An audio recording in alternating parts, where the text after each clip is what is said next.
experiencias y antecedentes personales tienden a ser más abiertos a los estilos y normas que gobiernan el comportamiento en otras culturas y ambientes distintos al propio.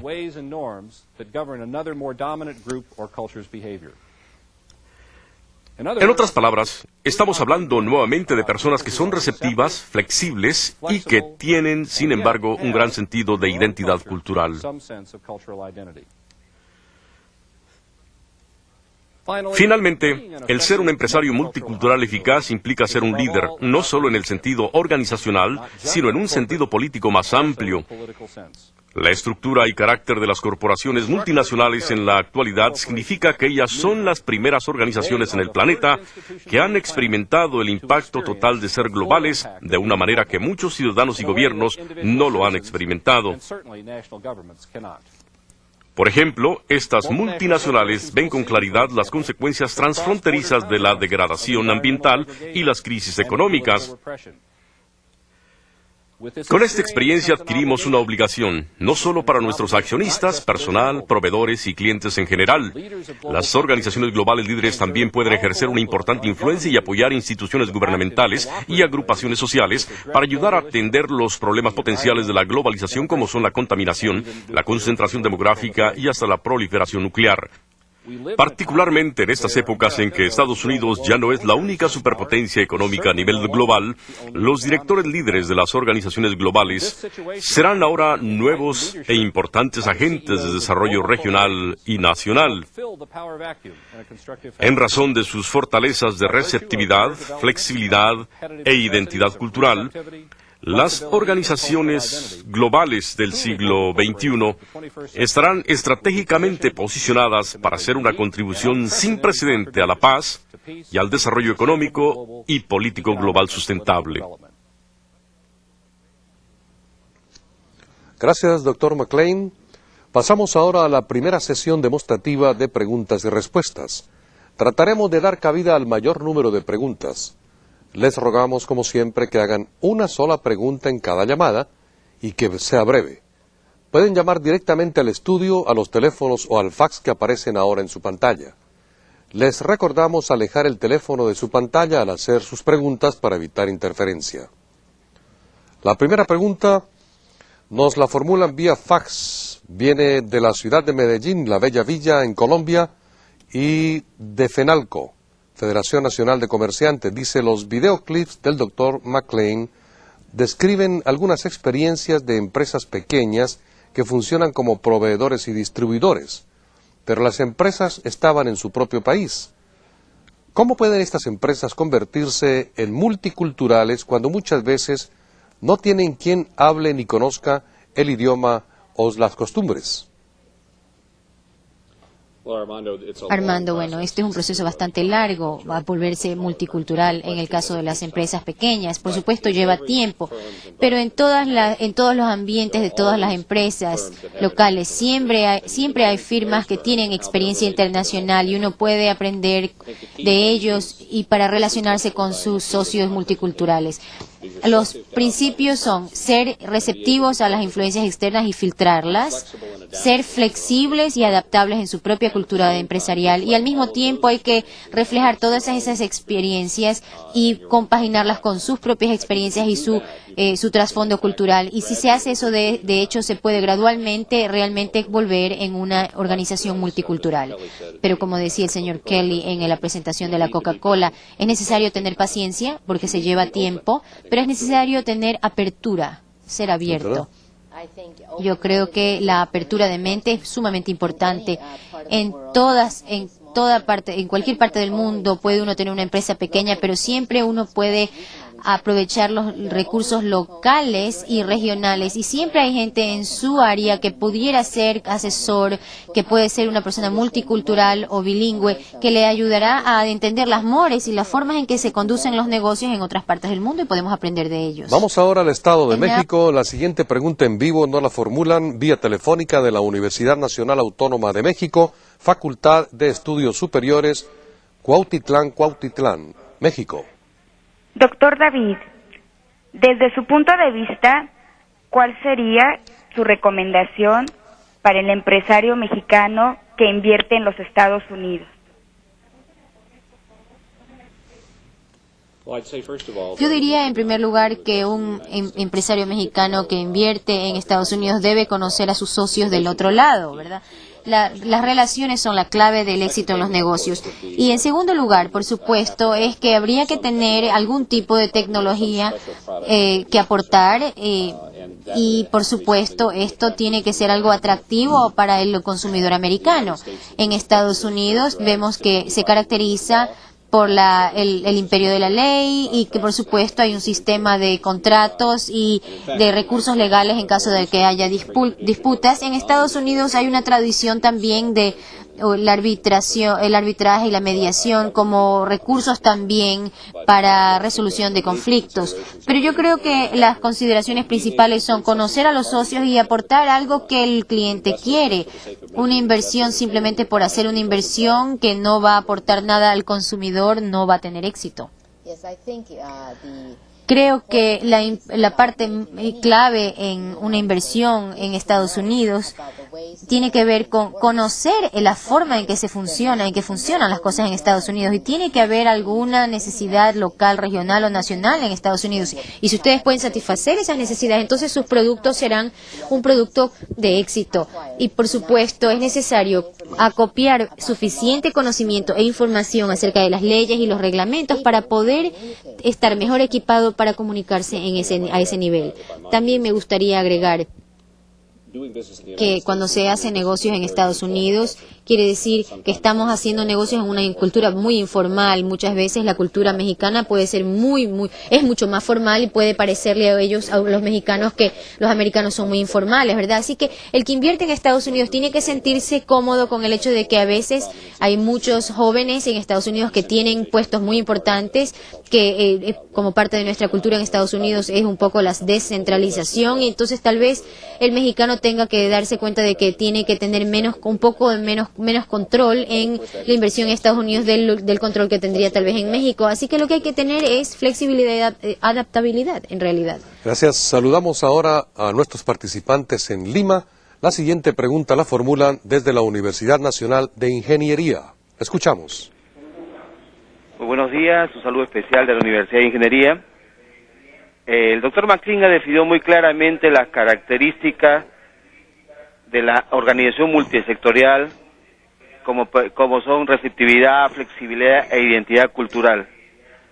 Agradecería ver la posibilidad de definir las características del líder multicultural o el nuevo empresario multicultural. Muchas gracias.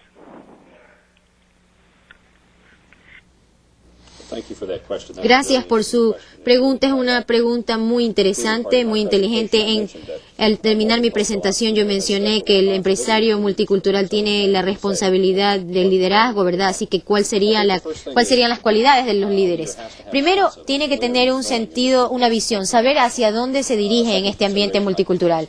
En segundo lugar, debe tener un fuerte sentido de la ética, un fuerte sentido de cómo debe comportarse, cómo debe conducirse en un nuevo ambiente cultural, y también de cuáles son sus creencias, cuáles son sus convicciones. El líder debe poder comunicar a todas las personas de su organización todos estos valores.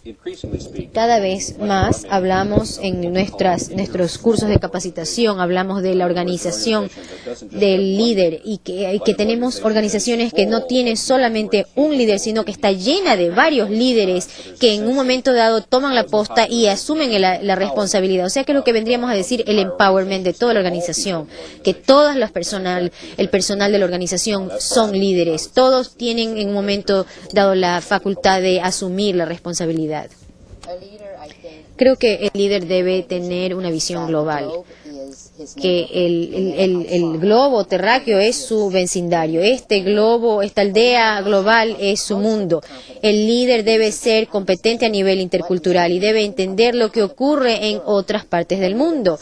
Un líder debe tener una responsabilidad social y cultural y debe estar disponible para ayudar, y debe tener empatía, debe ser una guía, una persona que comprenda también cuáles son las necesidades del mundo. Del Perú regresamos a México. La siguiente pregunta la formulan de Ciudad Victoria, Tamaulipas, de la Universidad Autónoma de Tamaulipas. Te escuchamos. Bueno, vamos a presentar primero la pregunta que nos hacen desde la ciudad de Medellín, Colombia, antes de ir a Tamaulipas. Bienvenido, Medellín. ¿Le escuchamos? ¿Medellín? Bueno, Medellín, parece que tenemos algún problema con la comunicación. Vamos a dar lectura a una de las preguntas formuladas vía fax. Esta viene de la Universidad Estatal a Distancia de San José, Costa Rica, y dice: la tensión entre las fuerzas globales y locales que describe el Dr. McClain parece ser muy grande en algunos países latinoamericanos. ¿Ha conocido algunas economías que se hayan abierto a la influencia internacional desde las políticas de sustitución de importaciones y autosuficiencia de los años 50 y 60? Sería fácil decir que no espero eso, que no anticipo nada de eso, pero honestamente creo que tenemos que tener cuidado y no apresurarnos a decir esto, porque aun cuando esto ha aumentado el nivel de vida para mucha gente, en Estados Unidos recientemente se ha escrito, Lester Thurow ha escrito una obra especial donde expresa su preocupación por la inestabilidad. Otro libro de un experto de Yale ha escrito también otra obra indicando lo mismo, y recientemente George Soros, quien ha ganado mucho dinero por los mercados financieros muy poco reglamentados, y ha explicado que también la ideología de mercados está volviendo en algo demasiado predominante en el mundo. Y todos estos autores hablan de que es importante que cuando hay cambios económicos hay quienes ganan y quienes pierden, y que por supuesto hay en algunos casos la sociedad de mercado crea más ganadores que perdedores, pero es necesario ser muy cauteloso, y lo importante es mejorar la capacitación, las destrezas de todo el personal para que ellos puedan bregar con estos cambios del ambiente del mercado. A menos que nos demos cuenta de que hay efectos colaterales de todos estos movimientos en los mercados, tenemos que darnos cuenta de que van a afectarnos estos cambios, y tenemos que prepararnos para eso, y que puede haber cambios positivos y negativos para toda la región. Yo creo que la responsabilidad de los líderes del mundo y los empresarios es asegurarse de que en todas partes del mundo la gente sea educada, que tenga una ventaja competitiva y que tenga el conocimiento técnico para no quedar marginados y fuera del caso. Vamos ahora a México, Distrito Federal. La participación proviene de la Universidad Nacional Autónoma de México, Facultad de Medicina Veterinaria y Zootecnia. Le escuchamos. Sí, adelante, México. Bueno. Sí, buenos días. México. Bueno, parece que hoy tenemos algunos problemas así como de carácter técnicos. Les ofrecemos nuestras disculpas, pero de todas maneras tenemos algunas preguntas aquí vía fax que nos han enviado. Bueno. Sí, ¿le escuchamos? Bueno. ¿Aló, México? Bueno. Sí, México. Bueno, vamos a formular una de las que nos llegó vía fax, y esta viene de Rembert en Tijuana, Baja California, México. Nuestros vecinos de Tijuana formulan esta pregunta vía fax. Es muy bueno ser multicultural. ¿No cree que en una asociación internacional usted y su socio deben esforzarse de igual medida? Un socio sin sensibilidad de las normas de cultura locales puede ser negativo, aun habiendo cooperado con tecnología esencial para el negocio. Eso es cierto, y esta circunstancia, aquí tendríamos una analogía que les puedo ofrecer como la del matrimonio. Si el matrimonio no funciona, entonces ambas partes tienen que tratar muy fuertemente para poder hacer funcionar este matrimonio. Si uno de los socios no funciona, entonces el matrimonio no va a funcionar. Pero una empresa que aporta mucha tecnología a un mercado, pero y en cambio no tiene sensibilidad cultural, no va a tener éxito. Lo vimos ya en el video de la Coca-Cola. que Pepsi Cola no había sido igualmente sensible al mercado como lo fue la Coca, y por esa razón la Pepsi no tenía mucha competencia, no tenía mucha parte de este mercado. Así que usted dése cuenta que si usted no es sensible, su socio tampoco va a tener éxito. Así que es su responsabilidad como socio de este otro socio no sensible de convencerlos de que realmente tiene que cambiar para poder hacerse a las normas locales. De otra manera el éxito no será suyo y eventualmente habrá que buscar otro socio. Creo que toda sociedad de éxito tiene que invertir en comunicación humana, en relaciones humanas. Si uno de los socios no está dispuesto y no es sensible ni puede comunicarse en una forma positiva, entonces la sociedad eventualmente se va a disolver. Es muy importante que se observen las transacciones humanas como algo que está incrustado en una cultura, y si no tenemos sensibilidad cultural, esas relaciones humanas a la larga se desbaratarán. Y yo creo que allí es donde está la inversión más importante, en invertir en las relaciones humanas y en la comprensión entre los seres humanos. Vamos a tratar de restablecer nuestras comunicaciones telefónicas. Si tenemos suerte, vamos a escuchar una pregunta que nos hacen desde Puerto Vallarta, Jalisco, de la Universidad de Guadalajara, Centro Universitario de la Costa. Adelante, Guadalajara. Buenos días. Buenos días, les hablo desde Puerto Vallarta, desde Westin Regina Puerto Vallarta Hotel. La siguiente pregunta es, ¿qué nos recomiendan ustedes para aquellas empresas de servicio en el sentido de estandarizar de acuerdo a nuestros diferentes clientes, nuestras diferentes culturas de clientes que recibimos, ya que es muy fácil estandarizar en industrias de manufactura? ¿Qué nos recomiendan en industrias de servicio?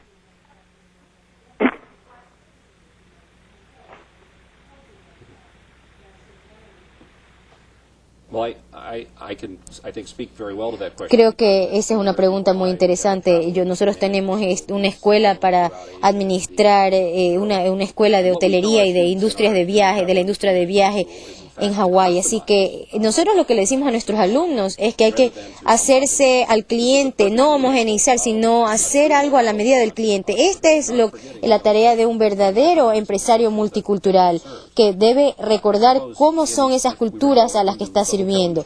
En la industria hotelera, por ejemplo, hay ciertas áreas donde conviene centralizar. Por ejemplo, la financiación, la contabilidad, las operaciones de divisas. Todo eso se homogeneiza y eso no tiene cultura en realidad. Es acultural, porque no hay que considerar las culturas. Pero en lo que se refiere al cliente, a la cercanía con el cliente, en realidad es esencial hacer las cosas a la medida del cliente, a la medida de los clientes, de las necesidades de ellos. Yo no trataría en ningún momento de darles una experiencia homogénea. Ellos lo que buscan es, no les podemos dar helado de vainilla a todos, sino que buscan los distintos sabores, ¿verdad? Para poder ser un hotel de primera clase, o un restaurante, o un centro vacacional de primera clase, nosotros estamos tratando de atraer a la población mundial, y es necesario conocer específicamente las características de cada cultura para poder servir mejor a sus clientes. Un cliente japonés puede requerir ciertas cosas, necesitará un buen baño, a lo mejor un cliente de China querrá un ginseng, un té de ginseng, un europeo querrá un desayuno continental, y bueno, todos nuestros clientes nos ayudan a nosotros a descubrir cómo son y ayudar a servirlos mejor. Vamos a México, Distrito Federal. La pregunta la formulan desde la Universidad Nacional Autónoma de México, Facultad de Medicina Veterinaria y Zootecnia. La escuchamos. Muy buenos días, amigos. Miren, nuestra pregunta es la siguiente. ¿Qué tan importante se considera a la recreación laboral, así como qué importancia tiene un Estado de derecho democrático en la formación de recursos humanos multiculturales? Gracias. Muy buena su pregunta. En cuanto al papel de la recreación laboral, yo lo que he aprendido de mi trabajo en Japón es que es extremadamente importante mantener la actividad fuera del lugar de trabajo, es decir, esto crea vínculos, nexos y además ayuda muchísimo. Y esto me lleva al asunto de la democratización en el lugar de trabajo. Por ejemplo, si uno se encuentra en una cancha haciendo deporte, en actividades de grupo, la gente entonces, las jerarquías ya no tienen nada que ver, más bien otras cosas entran en juego ahí, la destreza, el atletismo de los participantes, así que esta es una forma interesante para poder crear un compañerismo fuera del lugar de trabajo y entonces cuando vuelven al lugar de trabajo son un equipo mucho más integrado, mucho más eficiente y creo que eso hemos aprendido los japoneses. Si uno trabaja para una empresa y considera que se siente un miembro de esa familia, entonces hay que desarrollar una afinidad. Y esto es fácil desarrollarlo es difícil si el ambiente de trabajo es demasiado formal. Pero en un centro de recreación, por ejemplo, en ese ambiente de recreación, en la playa, en una cancha deportiva o en algún otro entretenimiento, entonces se establece una empatía, una intimidad a otro nivel y entonces uno puede sentirse como parte, aliado, como un miembro de esta familia y creo que puede uno trabajar mucho mejor. Con relación a la segunda pregunta sobre la democratización en el lugar de trabajo, ¿cuán importante es esto? Bueno, depende del tipo de industria que usted tiene, cuántos competidores tiene y cuánta responsabilidad y cuánta respuesta tiene que dar, ¿verdad? Hay cosas que son apropiadas para un proceso político, pero no necesariamente para una empresa. Así que si ustedes quieren tener una organización llena de líderes, como les decía antes, es necesario darles la facultad a las personas. Puede ser que no sea importante ser una compañía democrática, porque puede ser que haya necesidad de que haya alguien que tome todas las decisiones finales y últimas, pero de todas maneras todo el mundo tiene que sentir que tiene una cierta dosis de facultad y que tiene que sentirse parte de ese grupo. Y ahora vamos a Medellín, a la Federación Nacional de Comerciantes, con un saludo muy especial. Aquí está su llamada. Buenos días. Buenos días. Nuestra pregunta es la siguiente. ¿El conocimiento multicultural podría ser asimilado como el conocimiento horizontal porque no profundiza en aspectos específicos? ¿Prevalece en el desempeño y competitividad internacional sobre el conocimiento vertical entendido como la especialización? Muchas gracias.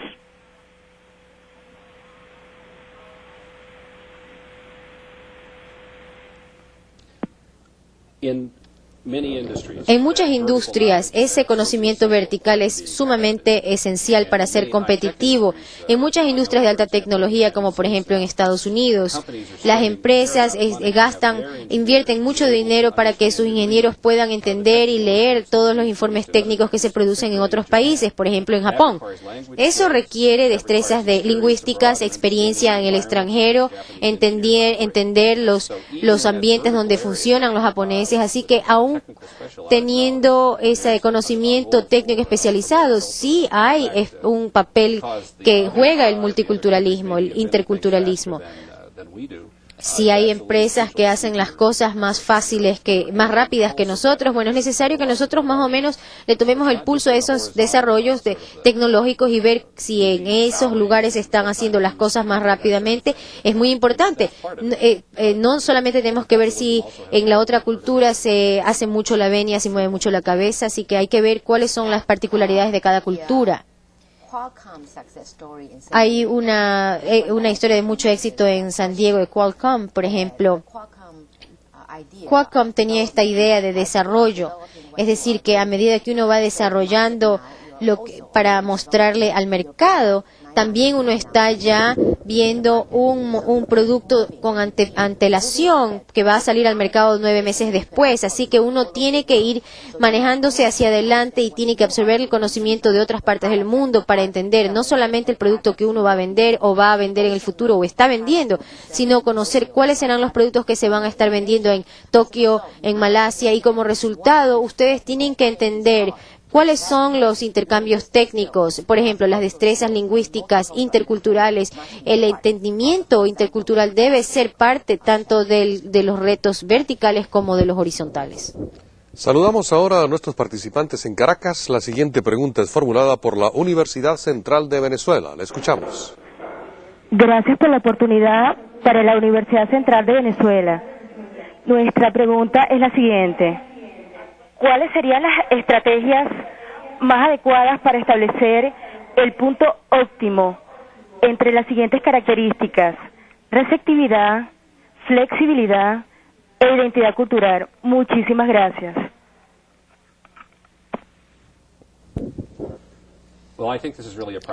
Creo que es un proceso de empírico. Yo creo que sin la experiencia práctica no se puede saber si uno está recibiendo o recopilando mucha información o no, o si uno ha sido demasiado flexible o demasiado inflexible. Es necesario, si no, no se puede saber si es que se ha proyectado la identidad nacional o cultural o no. Es necesario buscar el equilibrio entre todos estos elementos, y es algo que uno lo va haciendo empíricamente, que uno lo va llegando con la experiencia. Desafortunadamente no hay una fórmula fija. Creo que esto es muy cierto, y que uno tiene que tener creatividad para buscar la forma en que puede aprender y realizar estos negocios, y entonces podemos tener éxito. Saludamos a Tamaulipas. La participación proviene de la Universidad Autónoma de Tamaulipas, Ciudad Victoria. Le escuchamos. Sí, ¿qué riesgo hay de perder la identidad del producto o la empresa con toda esta flexibilidad aplicable? ¿Y cuál sería el primer problema con que se enfrentaría una empresa japonesa al establecer el sistema de ajuste a tiempo?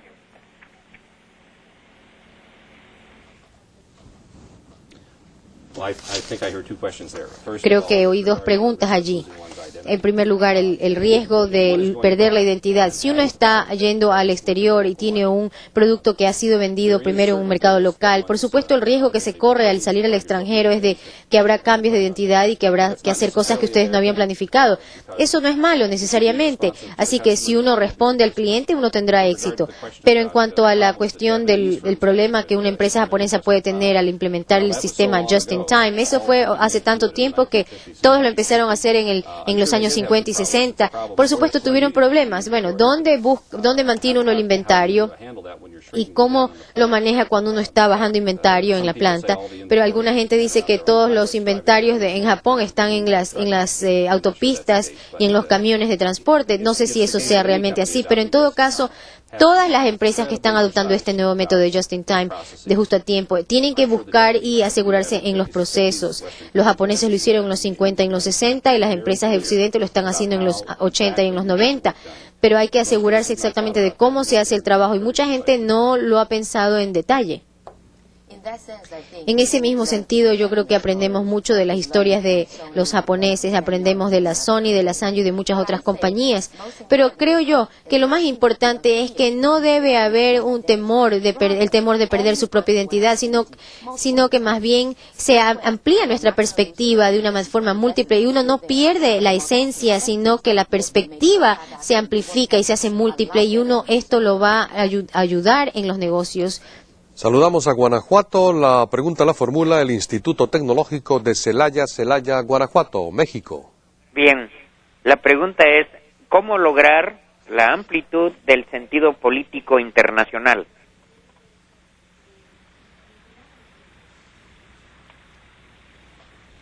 Could I ask the questioner to repeat the question? ¿Aló? ¿Sí? Celaya, ¿podría usted repetir la pregunta o hacerla un poquito más específica, por favor? ¿Cómo lograr la amplitud del sentido político internacional?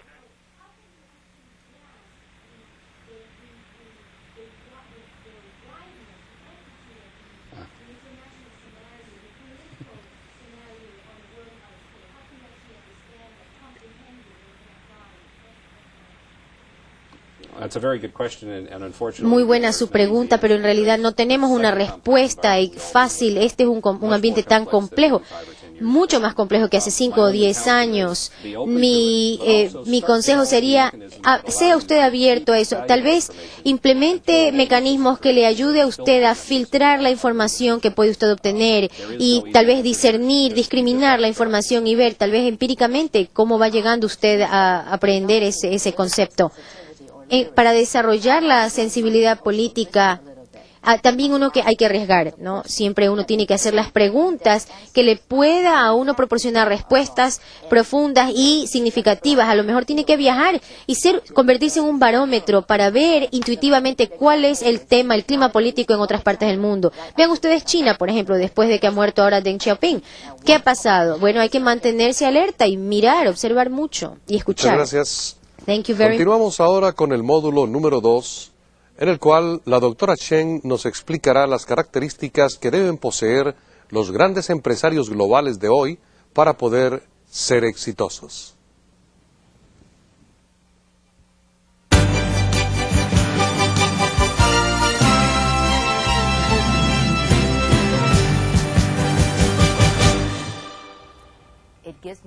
Es para mí un gran placer participar en esta videoconferencia sobre el nuevo empresario multicultural.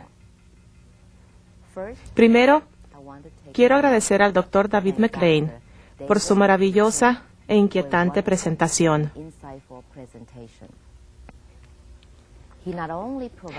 Él ha compartido conmigo diversos e interesantes puntos de vista acerca de las realidades y retos de crear enlaces y organizaciones globales. Mi presentación del día de hoy tiene varias facetas.